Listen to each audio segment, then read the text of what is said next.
हाय, hello, नमस्कार. मी दीपालीज रेसिपीमध्ये तुमचं खूप खूप स्वागत आहे. आज आपण अगदी कुरकुरीत अशी शेव केली आहे. 1 किलोच्या प्रमाणात हे शेव केलेली आहे. यासाठी मी 1 किलो बेसन घेतलं आहे. या बेसन पिठात आपण मिरे, लवंग आणि ओवा 1-1 चम्मच टाकून डाळीमध्ये हे गिरणीमधून छान दळून आणायचं आहे. यामुळे शेवला खूप छान अशी चव येते. छान हे बेसन मी दळून आणलेलं आहे. 1 किलो हे प्रमाणात हे बेसन आहे. त्यानंतर 2 चम्मच इथे लाल तिखट टाकले आहे. 1 चम्मच इथे हळद टाकलेली आहे. त्यानंतर 2 चम्मच मीठ टाकले आहे आणि पाव चम्मच हिंग टाकला आहे. त्यानंतर 3 चम्मच आपण इथे तेल टाकणार आहोत.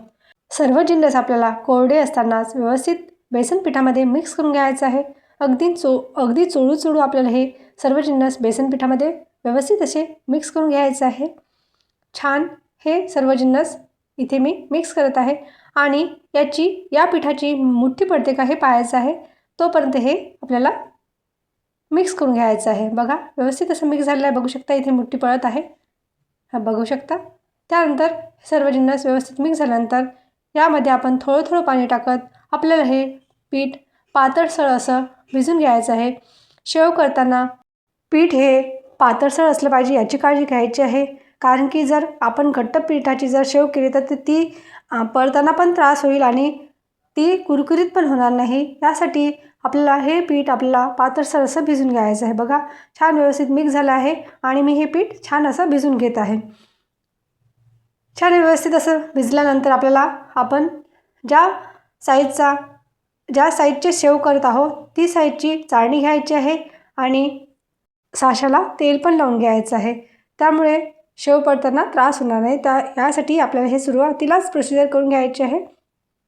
बघा छान हे पीठ मी भिजवून घेत आहे. व्यवस्थित असं भिजलेलं आहे. बघू शकता तुम्ही. थोडं पाणी टाकायचं आहे आणि छान पीठ आपल्याला हे भिजवून घ्यायचं आहे. सेलसर असं आपलं पीठ भिजवून झालेलं आहे. तुम्ही बघू शकता इथे छान असं झालेलं आहे. पातळसर असं भिजवलेलं आहे. बघा त्यानंतर आपण साशाला तेल लावून घेतलेलं आहे आणि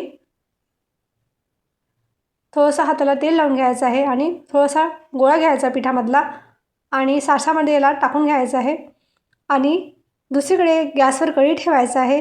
छान तेल गरम करायसाठी ठेवायचं आहे. कळकळीत तेल असलं पाहिजे. शेव तळताना काळजी घ्यायची की शेव सोडताना तेल हे गरम असलं पाहिजे. छान साशामध्ये हे भरून घेत आहे आणि लगेचच आपल्याला याची शेव पाडून घ्यायची आहे.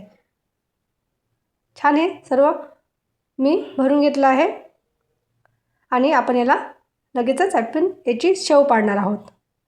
छान व्यवस्थित असं बंद करून घ्यायचं आहे. त्यानंतर लगेच आपल्याला शेव पाडून घ्यायचं आहे. तेल इथे छान गरम झालेलं आहे. एक साईड घ्यायचं आहे आणि गोल फिरत अशा पद्धतीने आपल्याला हे शेव पाडून घ्यायचे आहे. बघू शकता या पद्धतीने. त्यानंतर बुडबुडे थोडेसे शांत होईपर्यंत आपल्याला हे एक साईड आपल्याला ही शेव तळून घ्यायची आहे. व्यवस्थित असं तळून घ्यायचं आहे. शेव एक साईड छान होऊ द्यायची आहे. बुडबुडे थोडे शांत झाल्यानंतर आपल्याला या शेवला टर्न करून घ्यायचं आहे आणि 2-3 मिनटात आपल्याला हे शेव लगेचच काढून घ्यायचे आहे. अशाच पद्धतीने सर्व शेव आपण तळून घेणार आहोत. तुम्हाला ही रेसिपी कशी वाटली मला कमेंटद्वारे कळवायला विसरू नका आणि तुम्हाला ही रेसिपी आवडल्यास एक लाईक जरूर करा आणि अजूनपर्यंत तुम्ही चॅनलला सबस्क्राईब नसेल करत तर लगेचच चॅनलला सबस्क्राईब करायला विसरू नका. भेटू पुन्हा अशा छानशा रेसिपीसोबत. तोपर्यंत बाय बाय.